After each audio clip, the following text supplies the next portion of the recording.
Breaking news చూస్తున్నాం. లోక్సభ ఎన్నికల్లో కాంగ్రెస్ వైఫల్యంపై ఆ పార్టీ అధిష్టానం ఏర్పాటు చేసిన కురియన్ కమిటీ ఇవాళ నుంచి రాష్ట్రంలో పర్యటించనుంది. రాష్ట్రంలో అధికారంలో ఉండి కూడా బీజేపీతో సమానంగా 8 సీట్లు రావడాన్ని కాంగ్రెస్ అధిష్టానం తీవ్రంగా పరిగణించింది. ఇందుకు కారణం కారకులు ఎవరనేది నిర్ధారించేందుకు సీనియర్ నేత పీజే కురియన్ నేతృత్వంలో త్రిసభ్య కమిటీని ఏర్పాటు చేస్తుంది. ఈ కమిటీ 3 రోజుల పాటు రాష్ట్రంలో పర్యటించనుంది. కాంగ్రెస్ అభ్యర్థులు ఖచ్చితంగా గెలిచే సీట్లు అంచనా వేసి ఓటమి పాలైన నియోజకవర్గాల్లో మాత్రమే కమిటీ పర్యటించనుంది. క్షేత్రస్థాయిలో అధ్యయనం చేసి ఓటమికి గల కారణాలు, బాధ్యులపై అధిష్టానానికి నివేదిక సమర్పించనుంది.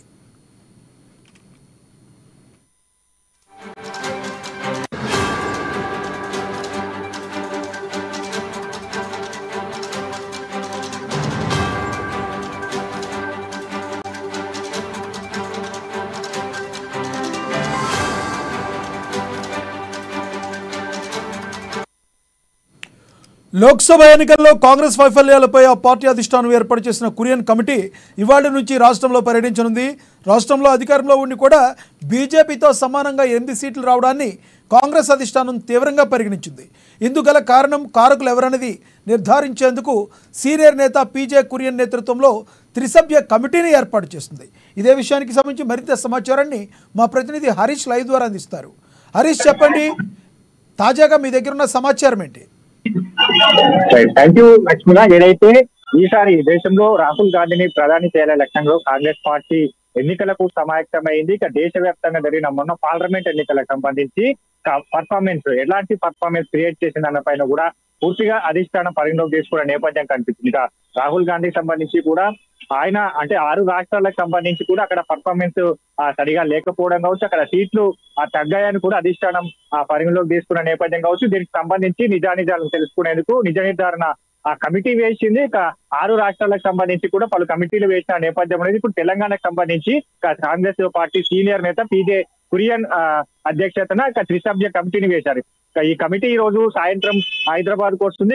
హైదరాబాద్ సంబంధించి కూడా ఇక్కడ రాత్రి ఒక హోటల్లో బస చేస్తారు. రేపు సంబంధించి కూడా రేపు గాంధీ భవన్ వేదికగా కూడా 17 పార్లమెంట్ సెగ్మెంట్లకు సంబంధించి అభ్యర్థులు ఎవరైతే ఉన్నారో అభ్యర్థులకు సంబంధించి కూడా రేపు 1-to-1 మీటింగ్ రేపు ఉదయం ఉంటుంది. తర్వాత పూర్తిగా అంటే 17 పార్లమెంట్ సెగ్మెంట్లలో కాంగ్రెస్ పార్టీకి సంబంధించి 14 టార్గెట్ గా పెట్టింది. 14 సీట్లలో ఖచ్చితంగా గెలవాలని కూడా అధిష్టానం ఇక్కడ సూచించిన నేపథ్యం కావచ్చు. ఇక్కడ పిసిసి కూడా ముఖ్యంగా రేవంత్ రెడ్డి కూడా 14 సీట్లలో ఖచ్చితంగా గెలిపే లక్ష్యంగా వెళ్లారు. ప్రచారం నిర్వహించారు కాబట్టి ప్రచారాలు చేసిన క్రమం కావచ్చు, బహిరంగ సభలు కావచ్చు, అగ్రనేతల పర్యటనలు పూర్తిగా ఏదైతే ఈ 14 సీట్లలో ఖచ్చితంగా 10కి పైగా సీట్లు గెలుస్తామని ధీమాతో వెళ్లిన నేపథ్యం ఉన్నది. కాబట్టి ఇప్పుడు ఎందుకంటే కాంగ్రెస్ పార్టీ అసెంబ్లీలో ఎన్నికల తర్వాత రాష్ట్రంలో అధికారంలోకి వచ్చింది. ఇప్పుడు కాంగ్రెస్ తో పాటుగా కర్ణాటకలో కూడా కాంగ్రెస్ పార్టీ అధికారంలో ఉన్నారు. కాబట్టి ఈ 2 రాష్ట్రాలకు సంబంధించి కూడా మెజార్టీ సీట్లు వస్తాయని కూడా అధిష్టానం భావించి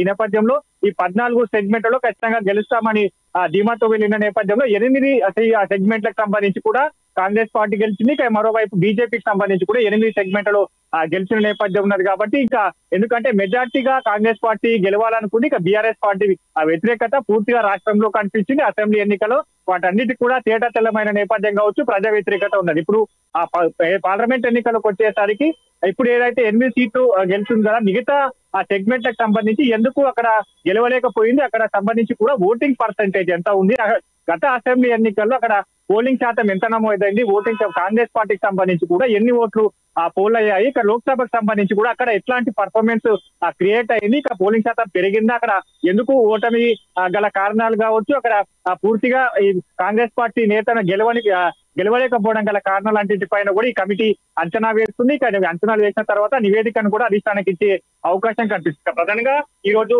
రాత్రికి హైదరాబాద్ కు వస్తారు. రేపు ముఖాముఖి 1-to-1 సమావేశాలు ఉంటాయి. ఇక తర్వాత అన్ని సెగ్మెంట్లకు సంబంధించి ఇంకా 8 సెగ్మెంట్లకు సంబంధించి కూడా పూర్తిగా అన్ని పార్లమెంట్ సెగ్మెంట్లకు సంబంధించి కూడా అక్కడ వెళ్తారు. అక్కడ క్షేత్రస్థాయిలో అక్కడ సమావేశాలు కూడా నిర్వహించే అవకాశం ఉంది. అక్కడ కూడా జిల్లా బీసీసీ అధ్యక్షులు కావచ్చు, అక్కడ ఇన్ఛార్జీలుగా వ్యవహరించిన మంత్రులు, అలాగే అక్కడ కొనసాగుతున్న ఇన్ఛార్జీలతో కూడా సమావేశాలు ఉంటుంది. వాళ్ళతో కూడా పూర్తిగా అంటే ఎన్నికల ఓటమి గల కారణాలని కూడా వాళ్ళ దగ్గర ఫీడ్బ్యాక్ తీసుకుంటే నేపథ్యం ఉంటుంది. ఇక మరోవైపు ఇక ఎందుకంటే గత అసెంబ్లీ ఎన్నికలకు సంబంధించి కూడా ఇదే పర్ఫార్మెన్స్ క్రియేట్ అయింది. ఇక సునీల్ కనుగోలు రిపోర్ట్ సంబంధించి కూడా 14 సీట్లలో ఖచ్చితంగా గెలుస్తామని రిపోర్టు అంచనాలు వేశాయి కాబట్టి ఆ రిపోర్టుకు భిన్నంగా ఇప్పుడు ఆ ఫలితాలు వస్తే ఫలితాలన్నింటిని కూడా నిక్కు తేల్చాలి. ఫలితాలకు గల కూటమి గల కారణాలు తీసుకొని భవిష్యత్తులో అంటే ఇప్పటికే ఎన్నికలు జరిగిపోతున్నాయి. ఇక మరోవైపు స్థానిక సంస్థలకు సంబంధించిన ఎన్నికలు ఉండబోతున్నాయి కావచ్చు. ఇక మరోవైపు గ్రామ పంచాయతీలకు సంబంధించిన ఎన్నికలు ఉండబోతాయి.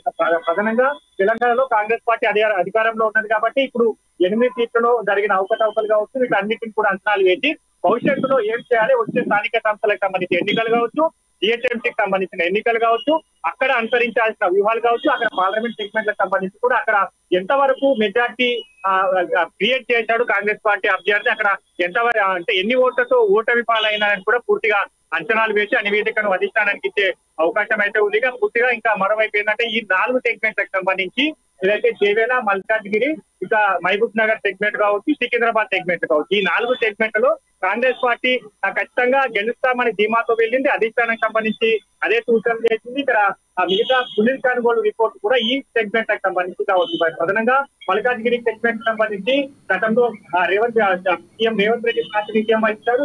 ఆయన సెగ్మెంట్ కి సంబంధించి అయితే హరీష్ ముఖ్యంగా ప్రధానంగా చూసుకుంటే జిహెచ్ఎంసీలో గతంలో కూడా అసెంబ్లీ ఎన్నికల్లో కూడా ఎక్కువ ప్రభావం చూపలేకపోయింది కాంగ్రెస్ పార్టీ.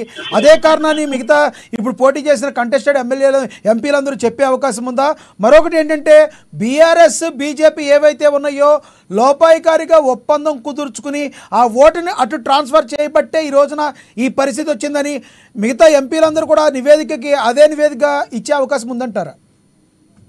ఖచ్చితంగా బీజేపీ కురియన్ కమిటీకి సంబంధించి కూడా పూర్తి స్థాయిలో అక్కడ ఏం జరిగింది, హైదరాబాద్ సంబంధించి కూడా గత అసెంబ్లీ ఎన్నికలకు సంబంధించి కూడా ఇక్కడ ప్రభావితం చూపలేకపోయింది. ఇక్కడ ఎంఐఎం సంబంధించి పార్టీ ప్రభావితం ఉంటుంది. ఓటింగ్ ఎంఐఎం సంబంధించిన మైనార్టీ ఓటు బ్యాంక్ అత్యధికంగా హైదరాబాద్ లో ఉంటుంది కాబట్టి ఈ సెగ్మెంట్ కు సంబంధించి బీఆర్ఎస్ అభ్యర్థిని కూడా ఏదైతే బీఆర్ఎస్ అభ్యర్థికి సంబంధించి కూడా బలమైన అభ్యర్థిని కూడా బరిలో దింపలేకపోయింది. మరోవైపు బీజేపీకి సంబంధించి కూడా బలమైన నేతను కూడా బరిలో దింపకపోయింది. ఎందుకంటే వీళ్ళు 2 పార్టీలు ఎంఐఎం పార్టీకి సంబంధించి కూడా ఫేవర్ గా చేసేందుకే ఇట్లాంటి కార్యక్రమాలకి తెరలేపారు. ఇక కాంగ్రెస్ పార్టీకి సంబంధించి కూడా ఇక్కడ సెగ్మెంట్ లో కాంగ్రెస్ పార్టీ అభ్యర్థిని ఓడగొట్టేందుకు పనిచేశారని కూడా పూర్తిగా కాంగ్రెస్ పార్టీ నేతలు ఆరోపించిన పరిస్థితులు ఉన్నాయి. ఇప్పుడు అట్లాంటి సెగ్మెంట్లు ఇంకేమైనా ఉన్నాయి, అట్లాంటి సెగ్మెంట్లు ఏం జరిగింది ఇక్కడ మిగతా 2 పార్టీలు బీజేపీ బీఆర్ఎస్ రెండు పార్టీకి సంబంధించి కూడా అక్కడ కాంగ్రెస్ పార్టీ అభ్యర్థిని ఓడగొట్టేందుకు ఎంతవరకు పనిచేశాయి, ఆ సెగ్మెంట్ లో ఎలాంటి సమీకరణలు జరిగాయి, ఆ సెగ్మెంట్ కి సంబంధించి కూడా పూర్తిగా ఎన్ని ఓట్లతో ఓడిపోయారు, ఇప్పుడు ఆ సెగ్మెంట్ కి సంబంధించి పార్టీని ఎలా బలోపేతం చేసుకోవాలి, అక్కడ క్యాండిడేట్ కి సంబంధించి కూడా ఏ విధమైన ఆయనకు హామీలు కల్పించాలి అనే పైన కూడా పూర్తిగా ఈ నివేదికను సిద్ధం చేసుకుంటారు.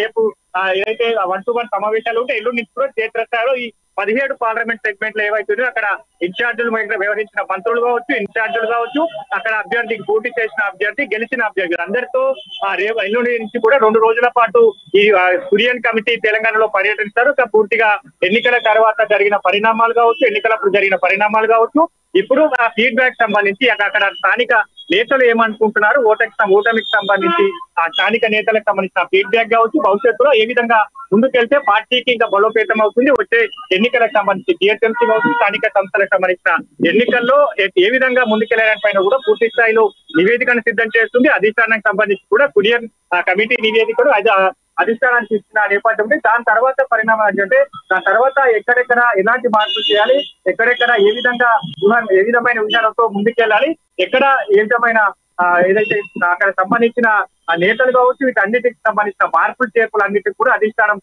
అయితే తెలంగాణకు పిసిసికి సూచించే అవకాశం. ఎందుకంటే 8-6 రాష్ట్రాలకు సంబంధించి పూర్తిగా కాంగ్రెస్ అధిష్టానం ధీమా పెట్టుకుని ఈ 6 రాష్ట్రాల్లో ఖచ్చితంగా మెజార్టీ సీట్లు సాధించి ఉంటే ఇప్పుడు మార్కు దాటే వారం ఖచ్చితంగా కాంగ్రెస్ పార్టీ కేంద్రంలో అధికారంలోకి వస్తుండే రాహుల్ గాంధీ ప్రధాని అవుతుండే అని కూడా ఒక బలంగా నమ్మినారు. కాబట్టి ఈ 6 రాష్ట్రాలకు సంబంధించి ఏం జరిగిందనే పైన కూడా పూర్తిగా నిజాలు నిగ్గు చేసేందుకు సంబంధించిన కమిటీలు వేశారు. దాంట్లో భాగంగా రేపు కురియన్ కమిటీకి సంబంధించి కూడా ఈ రోజు రాత్రి హైదరాబాద్ రానున్నారు. హరీష్.